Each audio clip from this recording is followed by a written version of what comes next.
Enzo, Yes po, Sir Francis. lagi mong tatandaan, customer is always right.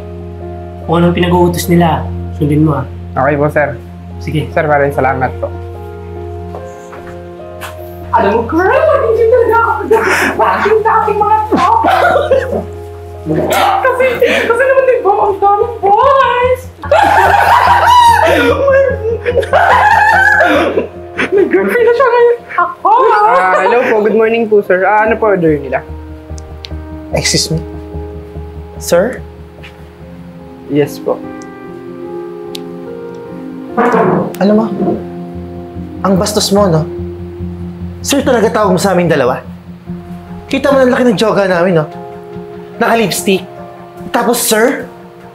Alam mo? Ang pangit mo na nga, ang bastos mo pa. Alam mo, Beshi? Tumatas yung princess ko. Beshi, kumalma ka, baka mag-collapse ka dyan. Sasampalin ko to. Kuya. No. Tigilan mo yan. O, ikaw pangit, ha? Isa pang best mo tawagin kami, sir. Majojombag kita. Kahit ganito na ako, kayang-kaya kita bulilit. Shh. Upo ka na, upo ka na. Cash. You may go. O tara, Sarina. Upo ka muna. Ay, baka na. O, Sarina. Yung kuya mo dito nagtatrabaho. Hintayin lang natin. Maya-maya, parating na rin yun. Uy, Jeboy, Sarina! Uy, Enzo. Sinama ko nga pala si Sarina dito. Para naman para niyang malaman niya kung anong ginagawa mo dito sa first day of work mo. Kuya, kamusta po? Okay naman. Maganda naman yung trabaho ko dito. Tsaka huwag kang mag-alala. Gagalingan ka sa trabaho na to para naman makapag-aaral ka na sa private school. Hindi ko naman po kailangan mag-private eh. Pero, sige po. Waiter. Sir, yes po.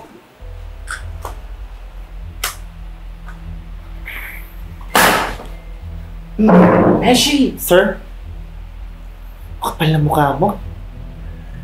Tinawag mo akong sir? Kanina ka pa. Napakabastos mo naman. Beshi, intindi na lang natin. Hindi eh! Sobra na itong lalaking to eh. Okay lang sana kung pogi ka eh. Kaya ang pangit mo. Pangit ang ugali mo. Alam mo, sisiguraduhin ko sa'yo na matatanggal ka dito. Isa pa, yan ang bagay sa'yo. Grabe naman po kayo. Ano na po ginawa yung kuya ko po eh? Walang ginawa? Ha? 3 beses niya ako tinawag na sir. Okay ka lang? Okay ka lang? Sir? Ha? Pasensya na po. Pasensya? Kanina ba to eh? Alam mo, sisiguraduhin ko sa inyo, ha? Nasisikat kayo. Baka di nyo kilala. Sikat akong vlogger. At isa pa, patatanggal kita sa trabaho. Tawagin mo yung manager mo. Kuya! Sorry po. Besh, sabi ko naman sa'yo. Eh po ma'am, pinatawag niyo po daw ako. Actually, sir, ito kasing waiter niyo eh. Alam mo, sir, grabe siya sa pagkatao namin. Binastos niya ako. Tinawag mo naman niya ako, sir. Hindi po, sis. Besh, hindi naman. Sir, so patanggal niyo yan. Sige po ma'am, ako nang bahala sa waiter na to. Enzo, unang araw mo palang palpak ka na. Nakikita mo naman oh, babaeng-babae si ma'am. Tapos tatawagin mong sir. Nakaka-insulto ka naman. Pwede ba? Umalis ka na. Sarina, Jeboy.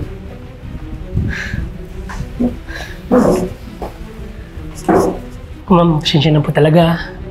Tsaka bago po yung waiter namin. Sige po, next time, yun po maulit. Sir, thank you po naman, pogi mo. Pero sir, di ba, may discount kami dito. Siyempre, nasira yung pagkababae namin.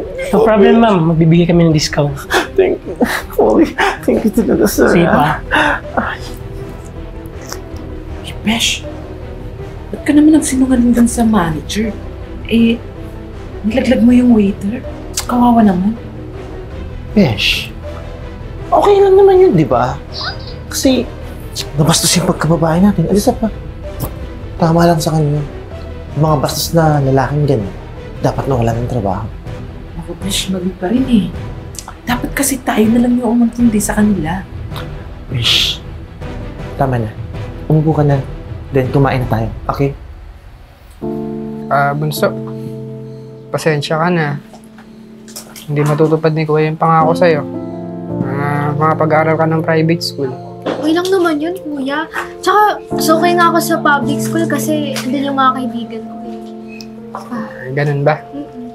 Kuya, sa totoo lang, proud po ako sa'yo kasi lahat po ng ginagawa niyo po para sa akin po. Kaya, okay lang po. Ano naman, Bunso? Ano ka ba? Kuya mo, okay lahat ng gagawin ko para sa'yo. Jeboy, pasok! Kuya! Uy, Serena, Enzo. Oh, ba't napadala ka, Jeboy? Eto na nga, Enzo. Alam niyo ba, yung video niyo ni Sir, ay ni Ma'am, sa restaurant, nag-viral. Ha? At umabot ito ng 10 million views. Sa totoo lang, dami na nagsishare, oh. Ang ano? Teka lang, may tumatawag. Hello, Enzo. Hello po. Sino po sila? Ako to, manager mo. Punta ka muna dito sa restaurant. May ipapagawa ko. Ganun ba, Sir Francis? Sige po, pupunta po ako. Sige. Sino yun, kuya? Si Sir Francis, yung manager doon sa restaurant, pinapapunta ako. Bakit? Hindi ko rin alam eh. Yan na pala. Sir Francis, bakit niya po ako pinapapunta? Ako, Enzo. Kaya kita pinatawag. Hindi dahil sa pabalikin sa trabaho mo. Gusto ko lang sana na videoan mo to si Ma'am. Nahingi ng sorry sa'yo. Ano po?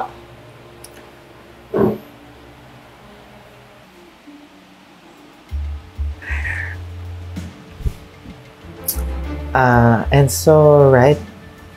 Actually, Enzo, I'm so sorry Sobrang, nabigla lang talaga ako. Kasi, tinawag mo kasi akong sir.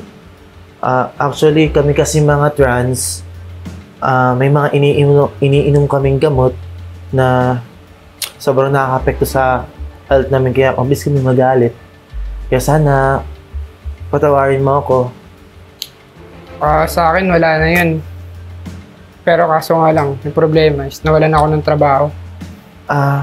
Enzo, actually, huwag kang mag-alala. Pakikiusapan ko na lang yung manager mo na kita na lang sa trabaho. Talaga, sir? Salamat po. Kailangan ko po kasi talaga ng trabaho eh. I'm really sorry. Punta ka sa akin mamaya.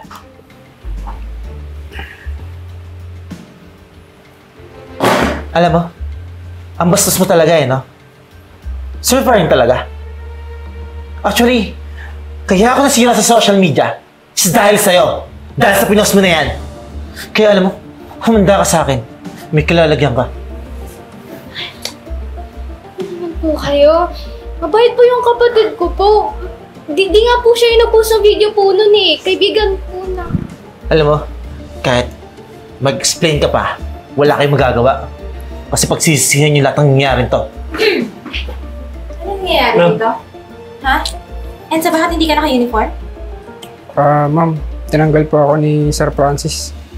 Bakit? Dahil sa nangyaring issue dito kahapon? Opo. Sila ba yung customer? Alam niyo, ako may-ari ng restaurant na to.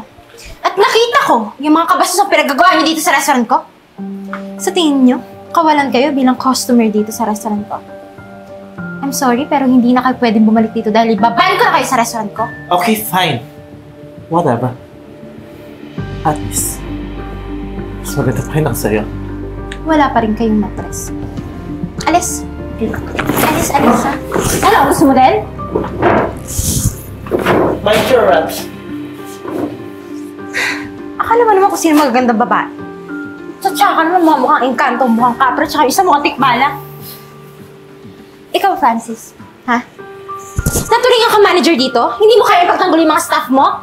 Ma'am, ginagawa ko lang po ng trabaho ko. Sabi niyo, customer is always right, di ba? Never ko sinabi yun. Don't put words into my mouth. Alam mo, malis ka na. You're fired! Ma'am, yung trabaho ko paano na? Wala akong pakialam. Gusto mo manang ka ng trabaho doon sa dalawang bakla ulit ba na yun? Alis! Enzo, thank you. Kasi mabait kang waiter. Kahit ginaganyan ka na, hindi ka lumalaban. Pero, mali pa rin yun. Kasi, hindi tama yung customer is always right. Pag sobra na, lumaban ka. Paglaban mo yung karapatan mo bilang tao. Opo, ma'am. Huwag ka mag-alala, hindi kita tatanggalin. In fact, dahil wala ng manager sa restaurant na to, ipopromote kita bilang manager. Talaga, ma'am? Bunso, narinig mo yun? Oo. Tapos, hahanap na lang ako ng mga ibang waiter na papalit sa'yo para may katulong ka dito. Okay? And isa pa, tingnan mo. Ang dami nito, ma'am. Ang dami kasing natuwa sa'yo eh. Lalo na ako, bilang amo mo, nakakatuwa kasi hindi ka pumatol sa ganung klaseng gawain. Kaya para sa'yo yan, bonus mo na yan. Panimula mo rin, pangtulong mo sa pag-aaral ng kapatid mo. Ma'am, maraming salamat po. Bunso, makapag-aaral ka na. Ma'am, mauna na po kami. Papa-enroll ko na po siya agad. Oo. Sige, bukas ha, magsimula ka na bilang manager. Mag-i-interview din ako ng mga bagong waiter para i-train mo sila, okay? Sige po, ma'am. Maraming salamat po. Tara na, Bunso. Sige po.